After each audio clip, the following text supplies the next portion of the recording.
ಸ್ನೇಹಿತರೆ ನಮಸ್ಕಾರ. ಗೃಹಲಕ್ಷ್ಮಿ 10ನೇ ಕಂತಿನ ಹಣದ ಬಗ್ಗೆ ಒಂದಿಷ್ಟು ಮಾಹಿತಿಯನ್ನು ನಾನು ನಿಮ್ಮ ಮುಂದೆ ಈ ವಿಡಿಯೋದಲ್ಲಿ ಪೂರ್ತಿಯಾಗಿ ಮಾಹಿತಿಯನ್ನು ತಿಳಿಸ್ಕೊಡ್ತಾ ಇದ್ದೀನಿ. ಅದಕ್ಕಿಂತ ಮುಂಚೆ ನೀವು ನಮ್ಮ ಚಾನಲ್ಗೆ ಮೊದಲ ಬಾರಿ ನೋಡ್ತಾ ಇದ್ದರೆ ಚಾನಲ್ಗೆ ಸಬ್ಸ್ಕ್ರೈಬ್ ಮಾಡಿ ಮತ್ತು ಪಕ್ಕದಲ್ಲಿರುವ ಬೆಲ್ ಐಕಾನ್ ಕೂಡ ಕ್ಲಿಕ್ ಮಾಡಿ. ನೋಡಿ ಸ್ನೇಹಿತರೆ, ನಿಮಗೆ ಈಗಾಗಲೇ ಹೇಳಿರುವ ಹಾಗೆ 9ನೇ ಕಂತಿನ ಹಣವನ್ನು ಬಂದು ಕೆಲವು ಜಿಲ್ಲೆಗಳಿಗೆ ಅಂದರೆ ಮಹಿಳೆಯರಿಗೆ ಬಂದಿದೆ. ಆದರೆ 10ನೇ ಕಂತಿನ ಹಣದ ಬಗ್ಗೆ ವಿಡಿಯೋ ಮಾಡ್ತಾ ಇದ್ದೀರಾ ಸರ್ ಅಂತ ಕೇಳ್ತಾ ಇದ್ರು. ಅದಕ್ಕಾಗಿ ನಾನು ನಿಮಗೆ ಹೇಳುವುದೊಂದೇ, ನೋಡಿ ಈಗಾಗಲೇ ಜಮಾವಣೆ ಆಗಿರುವ 9ನೇ ಕಂತಿನ ಹಣವನ್ನು ಕರ್ನಾಟಕದಲ್ಲಿ ಒಬ್ಬೊಬ್ಬರಿಗೆ ಜಮಾವಣೆ ಆಗಿಲ್ಲ.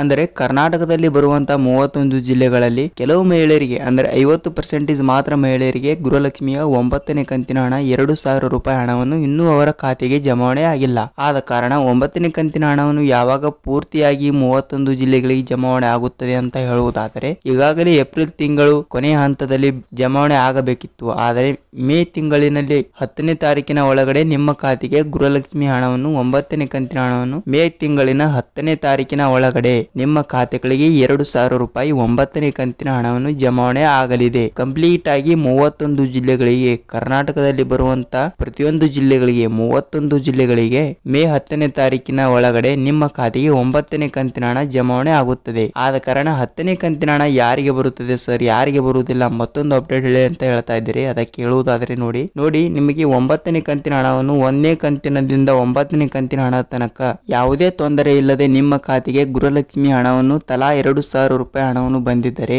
ನಿಮಗೆ 10ನೇ ಕಂತಿನ ಹಣವನ್ನು ಕೂಡ ಯಾವುದೇ ತೊಂದರೆ ಇಲ್ಲದೆ ಮತ್ತು ಯಾವುದೇ ಟೆನ್ಷನ್ ತೆಗೆದುಕೊಳ್ಳದೆ ನಿಮ್ಮ ಖಾತೆಗೆ 2,000 ರೂಪಾಯಿ ಹಣವನ್ನು ಬಂದು ತಲುಪುತ್ತದೆ. ನೀವು ಯಾವುದೇ ರೀತಿಯ ವೆರಿಯಾಗುವ ಅವಶ್ಯಕತೆ ಇಲ್ಲ. ಸ್ನೇಹಿತರೆ ನೋಡಿ, ನಿಮಗೆ ಪೆಂಡಿಂಗ್ ಹಣ ಕೂಡ ಒಂದೊಂದು ಜಿಲ್ಲೆಗಳಿಗೆ ಇನ್ನೂ ಅವರು ಖಾತೆಗೆ ಬಿಡುಗಡೆನೆ ಮಾಡಿಲ್ಲ. ಸರ್ ನಮಗೆ 5ನೇ ಕಂತು ಬಂದಿಲ್ಲ ಸರ್, ನಮಗೆ 6ನೇ ಕಂತು ಬಂದಿಲ್ಲ ಸರ್, ನಮಗೆ 7ನೇ ಕಂತು ಬಂದಿಲ್ಲ ಸರ್, ನಮಗೆ 8ನೇ ಕಂತು ಬಂದಿಲ್ಲ. ಹೀಗಾಗಿ ಕೆಲವರು ಕಮೆಂಟ್ ನಲ್ಲಿ ಕೇಳ್ತಾನೆ ಇದ್ದೀರಿ. ಅವರಿಗೂ ಕೂಡ ಒಂದು ಸೊಲ್ಯೂಷನ್ ಇದೆ. ನೋಡಿ, ನಿಮಗೆ ಏನಾದರೂ 5ನೇ ಕಂತಿನ ಹಣದಿಂದ ಹಣನೇ ಬಂದಿಲ್ಲ ಅಂದ್ರೆ ನೀವು ಮಹಿಳಾ ಮತ್ತು ಮಕ್ಕಳ ಕಲ್ಯಾಣ ಅಭಿವೃದ್ಧಿ ಯೋಜನೆಯ ಅಡಿಯಲ್ಲಿ ಬರುವ ಗೃಹಲಕ್ಷ್ಮಿ ಹಣವನ್ನು ನಿಮ್ಮ ಖಾತೆಗೆ ಜಮಾವಣೆ ಆಗಬೇಕು ಅಂದ್ರೆ ಮಹಿಳಾ ಮತ್ತು ಮಕ್ಕಳ ಕಲ್ಯಾಣ ಆಫೀಸ್ಗೆ ನೀವು ಭೇಟಿ ನೀಡಿ ಅಲ್ಲಿ ನಿಮ್ಮ ಎಷ್ಟನೇ ಕಂತಿನ ಹಣವನ್ನು ಬಂದಿಲ್ಲ ಮತ್ತು ಅವರಿಗೆ ತಿಳಿಸಿ ಮತ್ತು ನಿಮ್ಮ ಆಧಾರ್ ಕಾರ್ಡ್, ನಿಮ್ಮ ಪಾಸ್ಬುಕ್, ನಿಮ್ಮ ಎಲ್ಲಾ ಡಾಕ್ಯುಮೆಂಟ್ಸ್ ಗಳನ್ನು ಅವರಿಗೆ ತೋರಿಸಿ ಅವರು ಪರಿಹಾರವನ್ನು ನೀವು ಅಲ್ಲೇ ಆಫ್ಲೈನ್ ಮೂಲಕ ಕಂಡುಕೊಳ್ಳಬಹುದು. ಇಲ್ಲವಾದರೆ ನಿಮಗೆ 5ನೇ ಕಂತಿನ ಹಣ ಅಲ್ಲ ಮತ್ತು ನಿಮಗೆ ಮುಂದೆ 10ನೇ ಕಂತಿನ ಹಣ ಮತ್ತು 11ನೇ ಕಂತಿನ ಹಣವನ್ನು ಕೂಡ